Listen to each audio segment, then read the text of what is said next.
this is the second day and or night that I've seen the whole earth darkened.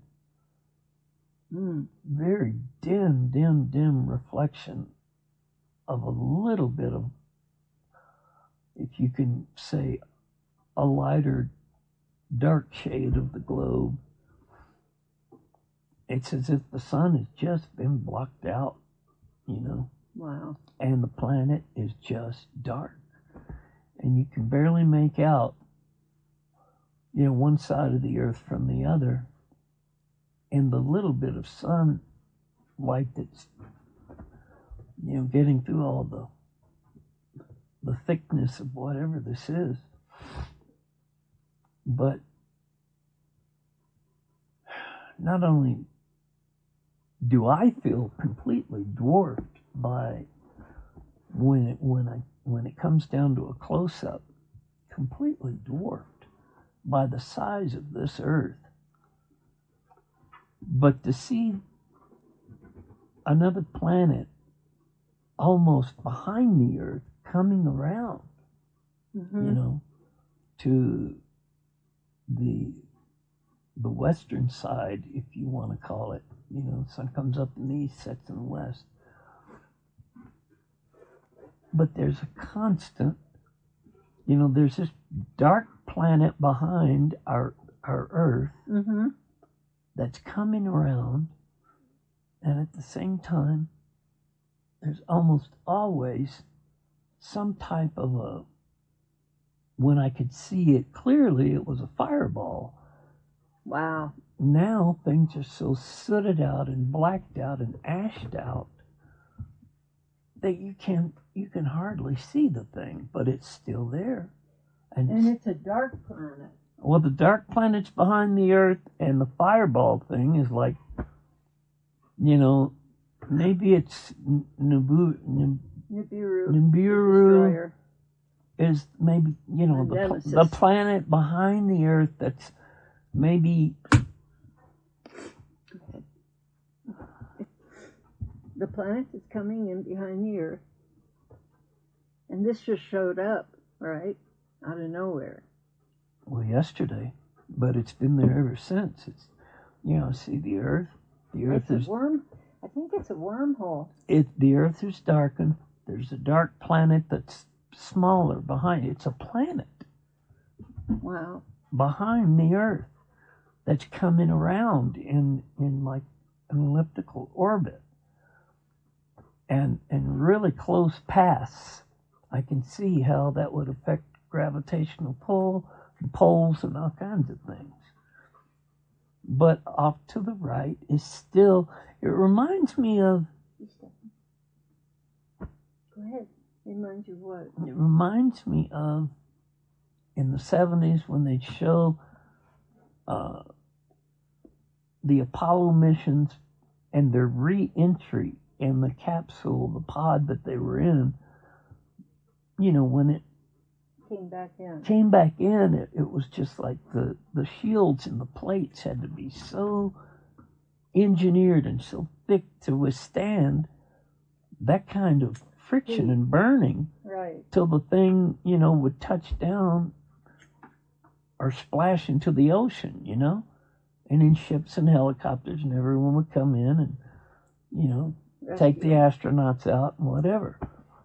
Wow. That's what it reminds me of, is the re-entry of the, you know, capsule that they were in, coming back into the atmosphere. So I can still see. Go ahead, honey, I'm listening. Totally. I can still see vaguely even the burning light or anything. There's so much ash and so much dust and so much. Everything is in the atmosphere, so much between what is still heading straight on, head on toward the earth. You know, this call it a chunk or a piece or a layer or a plate off a meteor or what, right, is coming in so hard and so fast that, you know, the others have said. So it is a meteor you're seeing. It's part of a meteor. It's as if you'd taken an onion and cut it in two places and just peeled a quarter of the layer back. Okay. And it's that quarter that's peeled back. It's that splice, or that not a splice, but a piece of it, a layer of that meteor. If this is what it is. That is, you know, the thing keeps doing what it's doing, but man, this slab that's come off of this thing is enormous. Our Earth, which is darkened now substantially, and this other thing coming in, this big layer that has torn off of the main body of, whether it's an asteroid or who knows what, meteor, asteroid. That's why Go ahead. In previous rolling, ongoing visions throughout the day and night, and I'm telling you, I'm blind. Right. I can't see. But I still remember how to turn my head and look in different directions. In any direction You're more in the spirit than in you are. any direction I look, whether my eyes are open or closed, this thing's in motion. I mean, it's imminent. Wow. It's imminent. I mean, it's headed towards us? Yeah, it's going to happen. It's just a matter of time. It's in real time. But whether it's in real time or not, I mean, people that tend to see things or feel or sense or whatever, kind of get it raw, like it's right there in front of you. I am not setting dates, and I don't pretend to presume to put any kind of timing on this, except for the fact that I do agree with Mike. So many things are happening so much faster than scientists and researchers and people thought. Right. It's ramping. So when the Lord tells you, ramping up. When the Lord tells you, we're heading into a hornet's nest here. This is a formidable enemy. It's going to be hard, but I will give you new strength every day for whatever the day holds. Right. And a lot of us are going to have to crawl out of our rabbit holes and our little dens that we've made for ourselves. Get off the dumb internet constantly. Stay out of the stores and malls and stop, drop, and pray. Now, I know you've heard so many things like that. The buttons go flat. You guys, I understand that. And while I'm talking to you now, this piece off of this meteor or whatever, it hits patches where it's a little brighter and it's more, I can see it more clearly. But these things are in motion. I mean, the Earth is rotating. I don't know why, when, where, or how, but it seems to be rotating in a kind of a southwesterly, or southeasterly, rather, northwesterly kind of a turn. These things are headed toward, a deep impact at some point, and this dark megalithic planet that's just about a size smaller than the Earth. If you could put a nickel on top of a quarter, or a coin within a coin, right? This dark planet, whatever it is almost, it's not. I'd say at the very least, like about a quarter smaller than the Earth.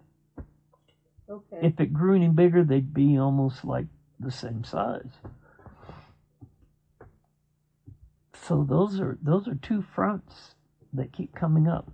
Wow. And the sinkholes, and the someplace it's close to the Great Lakes. And in the spring, summer, and fall, you can see it's just patches of water everywhere. The boundary waters, going on up in Canada. Yeah. But it's as if the boundary waters have come down and completely, I mean, there's just so much water. It's got to go someplace. Right. The glaciers are melting and all kinds of, I'm sure there are other factors. Sure. But at least on 2 continents and in 3 different countries, I continue to see these massive sinkholes that are either sucking everything down into them, or they're belching out this superheated steam, vapor, water, whatever, Mm-hmm.